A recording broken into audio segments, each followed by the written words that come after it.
이 칼빈주의 강연에 대해서 2장을 두 번째 강연 들어가기 전에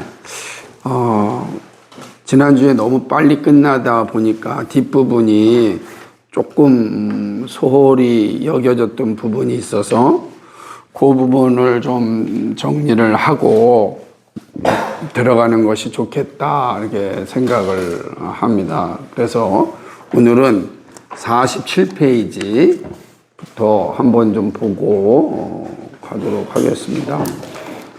여러분 책은 한 번 읽어서 이해가 안 되면 두 번, 세 번, 네 번 읽으면 이제 맥락이 이해가 됩니다. 그리고 조금 번역된 책이나 이런 철학적인 책은 이 문단을 단어를 잘 끊어서 봐야 돼요. 주어, 동사, 목적어. 그리고 이렇게 중문일 때는 중문의 중에 먼저 문단을 잘 끊어서 읽으면 이해가 됩니다. 왜 그러냐면 주어, 동사, 목적어를 잘 분별하지 못하면 막 글이 얽혀요. 그 이유는 우리가 이제 늘 이제 쉬운 책만 읽다 보면 그런 어려움을 겪을 수도 있어요. 그래서 특별히 이제 번역책은 이런 한계가 좀 있는 거예요. 우리나라 사람이 쓰면은 정서에 맞게 글을 써서 이해도가 높은데 이게 번역된 책들은 아무래도 좀 어려움이 있는 게 사실입니다. 그래서 그럼에도 불구하고 이 원칙을 잘 지키면 책을 읽을 수 있지 않을까 이렇게 생각을 좀 합니다.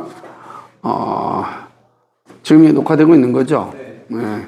그래서 오늘은 이 47페이지에서 먼저 보는 것 중에 하나가 뭐냐면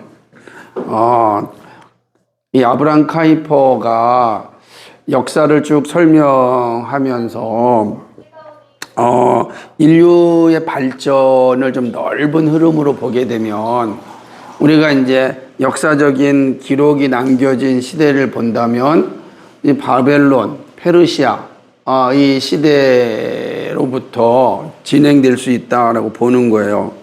그리고 그리스, 로마 문명, 그리고 이슬람 문명 또 이런 문명들의 큰 역사적 흐름을 통해서 지금까지 이루어지고 있다라고 하는 것입니다.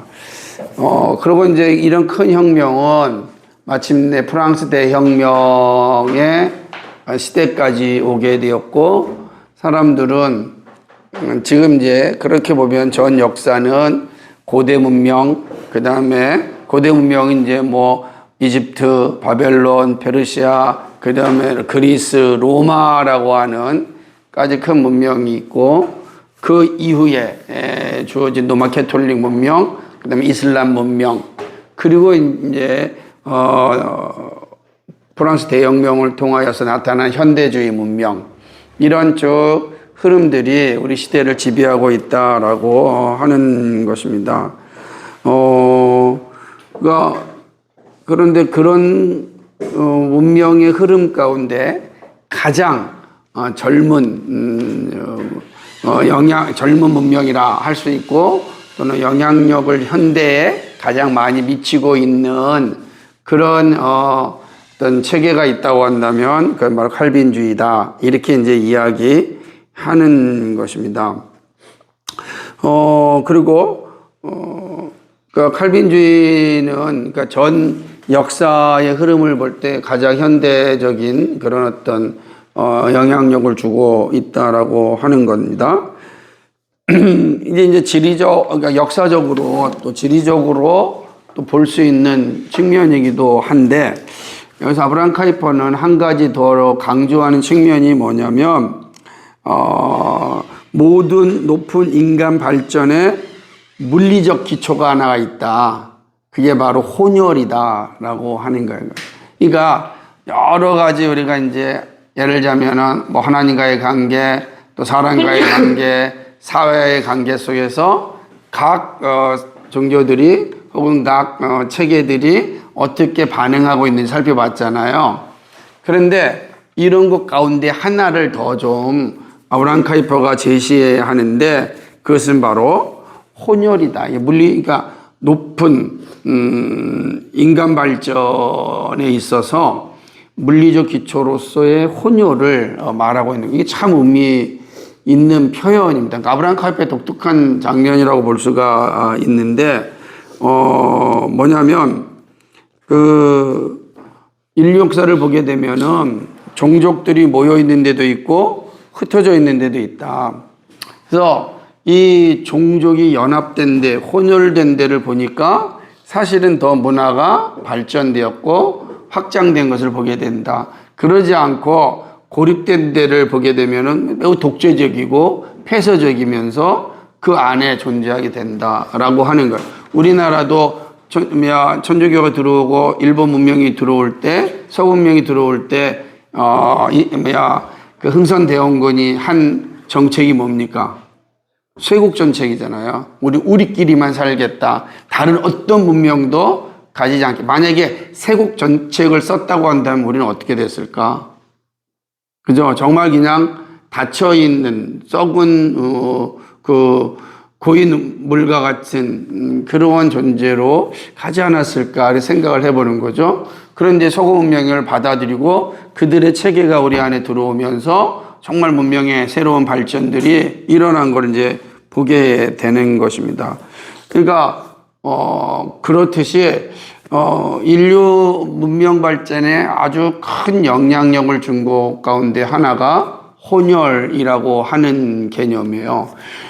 그런데 이 혼혈이라고 하는 이 명령은 아브라함 카이퍼 볼 때는 노아 시대에 또 돌아가서 어센과 야벳에서 가족들이 다 이제 흩어지면서 흩어지라 그랬잖아요. 흩어지면서 일어난 그런 역사적인 어떤 근원이 있다라고 이제 이야기하는 것입니다. 그런 것도 또 실제로 고대의 문명들을 보니까 다 이렇게 종족들이 섞여 있었고 섞여 있는 곳마다 예를 들자면 바벨론 문명이, 이집트 문명이, 그리고 이제 그리스 로마 문명이 이게 발전된 것을 볼 수가 있다라고 이야기하는 것이죠. 그리고 이제 가장 분명한 것은 로마 제국이, 그러니까 근대의 모든 문화와 어떤 정치 혹은 법의 어떤 기원이라고 할 수 있는 로마 문명을 보게 되면 아주 분명하게 이런 혼혈주의가 가득한 것을 이제 보게 된다라고 하는 거예요. 그렇게 된다는 거죠. 이탈리아와 스페인과 포르투갈과 프랑스에서 그 나타났죠. 그러니까 일반적으로 보면은 바스크족이나 켈트족이었는데 이 켈트족이 이제 우리가 당시 유럽의 이제 중요한 종족 중에 하나란 말이에요. 그러니까 그런데 켈트족이 독일 민족에게 정복당했고 이탈리아의 동고트족과 눈머르족처럼 또 이 스페인에서는 서고트족, 포르투갈에서는 슈바벤족, 프랑스에서는 프랑크족. 이렇게 약해졌을 때 그들에게 어떻게 돼요? 이제 켈트족이라든지 또 이런 이제 그 민족들이 혼합되어지고 그들이 이제 혼합된 나라를 만들게 된 거죠. 그럼 또 다시 새 힘을 얻게 되는 것을 보게 돼요. 사실 이거는 어디서 보게 되냐면 프랑스 종교개혁 이후에 프랑스 이군노들이 이제 엄청나게 핍박을 받습니다. 그러니까 로마 캐톨릭에게 프랑스 자국에서 핍박을 받고 한 7만 명 정도가 사실은 죽임을 당하게 되니까 위군노들이 어떻게 됐냐면은 다 흩어졌어요. 그죠? 어디로 터져요? 가장 가까운데 네덜란드로 가고 독일로 가고 스위스로 가서. 그래서 그 흩어진 위군노들이 그곳에 정착하면서 독일의 문화를 만들었고 독일의 그 기계 문명을 기술 문명을 위군노들이 만들었고 스위스의 우리가 잘 아는 그 유명한 시계 공들 다 이 위군노들의 후손들이 만들었고 마찬가지야. 네덜란드도 그렇고 그들이 또 미국에 가서는 미국에서 큰 문명을 만드는 역할을 하였죠. 이 혼혈로 인하여서 나타나는 모습이다라고 할 수가 있다라고 하는 것이죠. 예를 들자면은 이제 아브라함 카이프 이렇게 얘기합니다.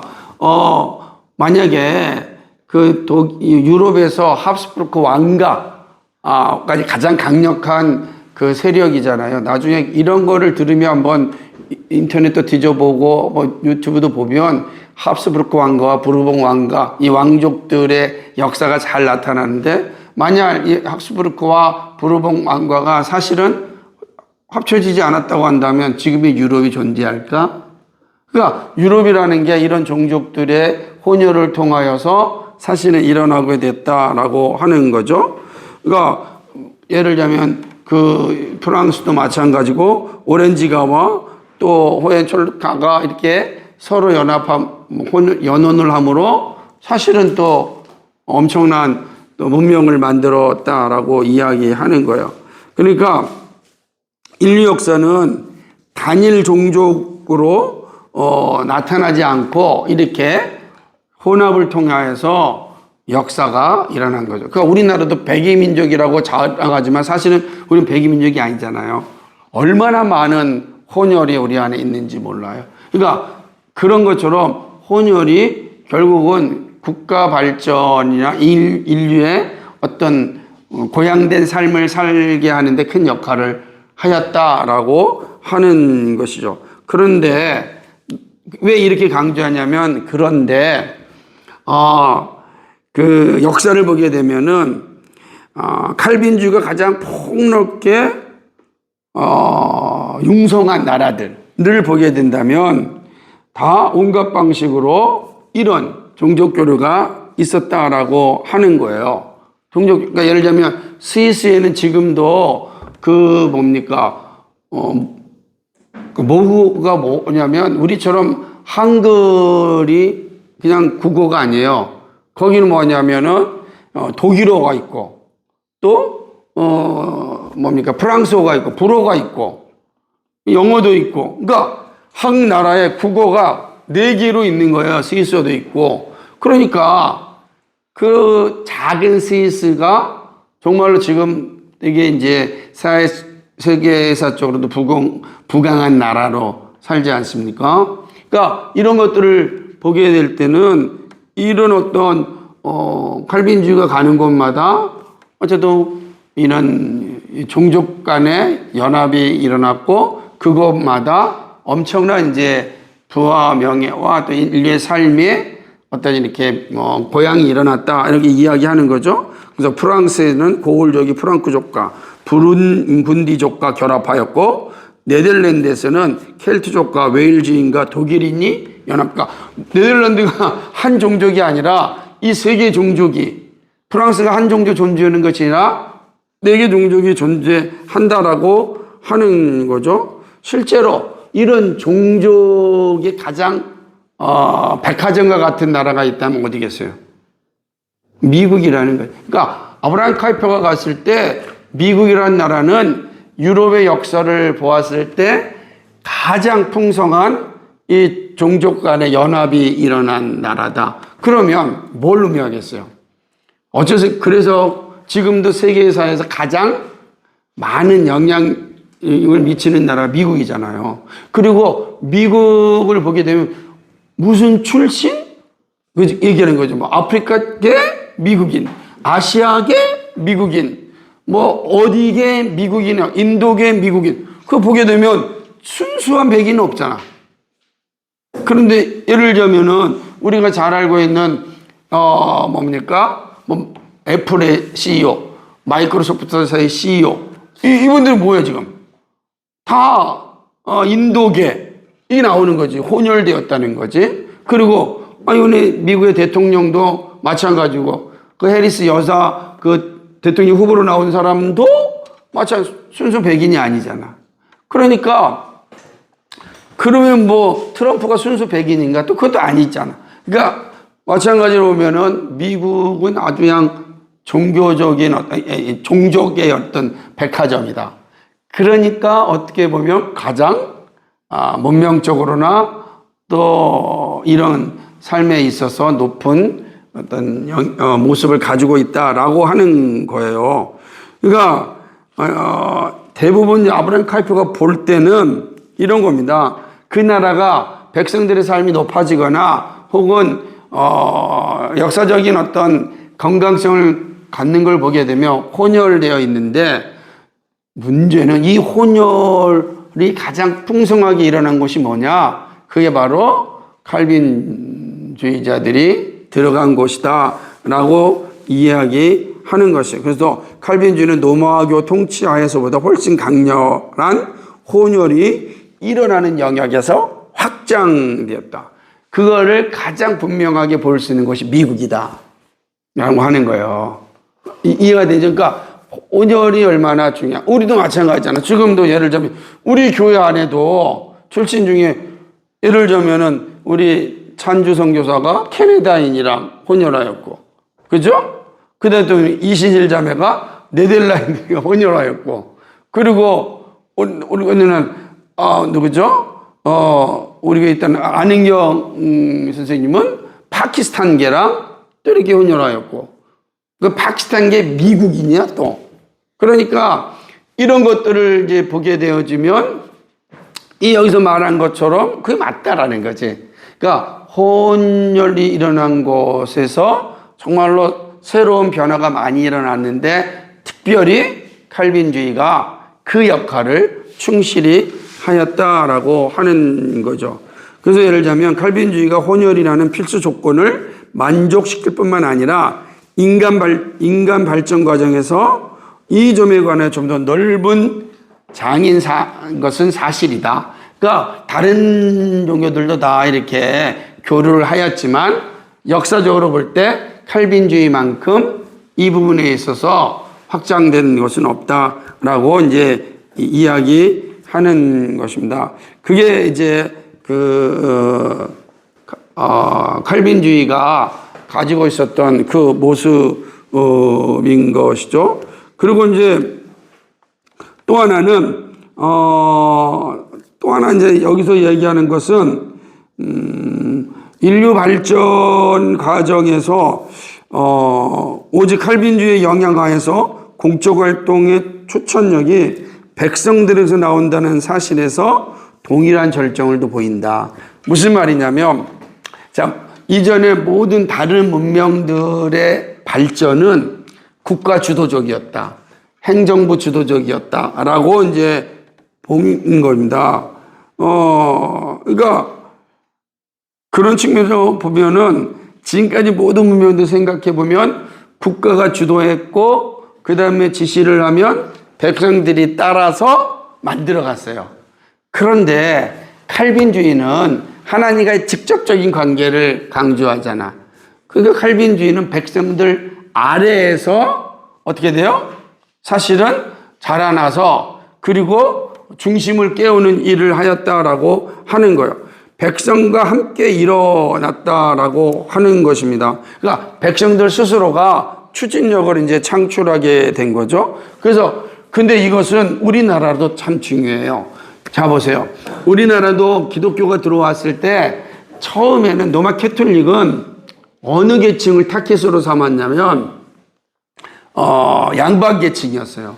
그래서 양반 계층에 있는 사람들이 내게 이제 복음을 전하였고, 그들이 이제 자기들 안에서 성경 공부를 하면서 신앙을 가졌어요. 대표적인 사람이 누구예요? 정약용, 정약정, 그죠? 이런 사람들이에요. 이익인가요? 그러니까 이런 사람들은 다 양반들이에요. 양반들이 다 자기들의 했어요. 그런데 기독교가 들어왔을 때는 놀랍게도 어떤 일이 일어났냐? 선교사님들이 와가지고 평민들한테 복음을 전하기 시작했어요. 그러면 평민들한테 복음을 전했다라는 것과 양반들이 로마 캐톨릭 양반들에게 복음을 전했다라고 하는 차이점이 있다면 뭐겠습니까? 뭘 사용했고 뭘 사용하지 않았느냐의 차이예요. 양반들은 뭘 사용했을까요? 응? 그렇지. 정확한 표현이 한자야, 한자. 근데 평민들은 한자를 잘 모르죠. 유교문화권이니까. 근대 선교사님들이 와가지고 성경을 한글로 번역합니다. 한글이 들어요. 그러니까 밑에서부터, 근데 오신 선교사님은 칼빈주의자들이야. 언더우드나 펜젤레나 이런 분들이 칼빈주의 영향을 받았던 이분들이 오셔가지고 아래서부터 이제 백성들을 깨우쳤고 백성들이 스스로 일어나서 오늘날의 한국교회를 만든 거예요. 이게 완전히 개념이 다른 상황이 있다라고 하는 거죠. 그러니까 이런 측면에서 본다면 칼빈주의는 어떤 그 기존의 다른 그러니까 이슬람이라든지 로마 캐톨릭이라든지 그 다음에 일반적인 진보적인 어떤 국가와 다르게 철저하게 아래에서부터 개혁이 일어났고 변화가 일어났다. 그게 칼빈주의가 가는 곳마다 나타나는 모습이었다라고 하는 것입니다. 그러다 보니까 이런 것들을 실제로 이 역사 속에서 보아야 된다라고 하는 것. 그러면서 칼빈은 아브라함 칼빈 말하기를 만약에 16세기에 칼빈이 나타나지 않았다면 어떻게 되었을까? 그죠? 그러니까 16세기 칼빈이 결국은 이 어마어마한 일들을 만들어낸 거다라고 하는 것이죠. 만약에 칼빈이 나타나서 이 혼혈과 아래로서부터의 개혁을 하지 않았다고 한다면 지금까지도 뭐가 되겠어? 지금까지도 이 귀족들이 여전히 나라를 쥐어잡고 있을 것이고 그럼 여전히 백성들은 수동적으로 살 것이고 왜 지시받는 것만 살면 되니까 지시받는 거 더 이상 하면 안 되겠다. 그럼 여전히 그냥 그런 모습으로 있지 않았을까? 물론 역사의 가정은 없지만 그러나 이제 아브라함 칼빈 입장에서는 정말로 그 표현을 하는 거예요. 그는 얘기하기를 개신교 정치에 스스로를 유지하지 못했을 것이다. 여전히 압스부르크 왕가, 부르범 왕가에 누가 저항하겠는가? 이 칼빈주의가 들어오면서 저항 정신이 들어왔거든. 그러니까 불의한 정부에 대해서 저항할 수 있다라는 것이 칼빈주의 정신이니까 그 저항할 수 있었고 저항이 이 독재 정권을 무너뜨리게 하였고 거기에 새로운 문명을 받아들이게 하였다라고 하는 거죠. 그래서 프라인 교수가 말한 것들 지난번 얘기했지만 스위스와 프랑스와 네덜란드와 스코틀랜드와 영국에서 그리고 개신교가 검으로 협박하여서야 했던 곳마다 그 시대를 석권했던 것은 칼빈주의였다라고 하는 거예요.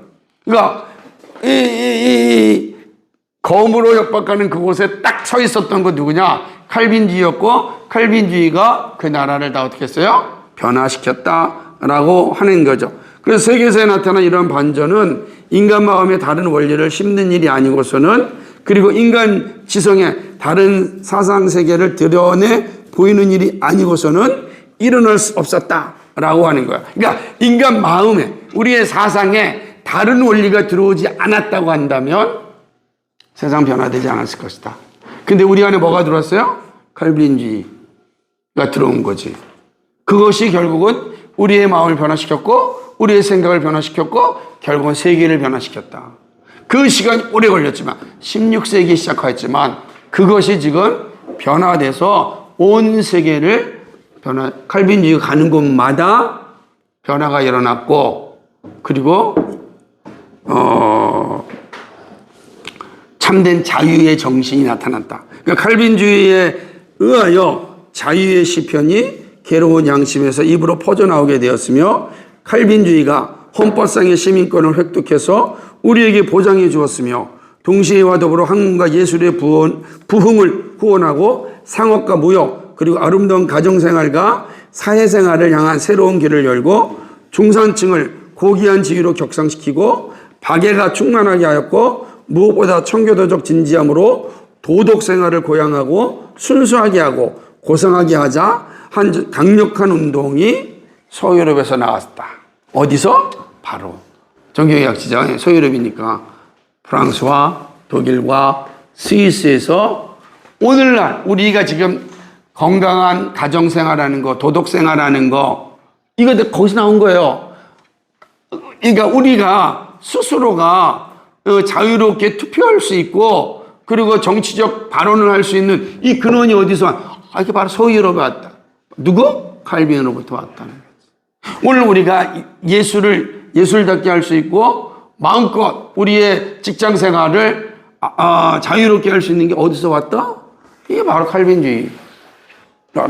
이거는 역사가 이야기해야 된다. 그래서 그 역사를 일부가 얘기하는 게 바로 그 막스 베버의 프로테스탄티즘과 자본주의라고 하는 책에서 칼빈주의의 이 청지기론이 사실은 오늘날 자본주의에 큰 영향을 미쳤다라고 이야기하는 내용이 있는 거죠. 아브라함 카이퍼도 그렇게 보는 거예요.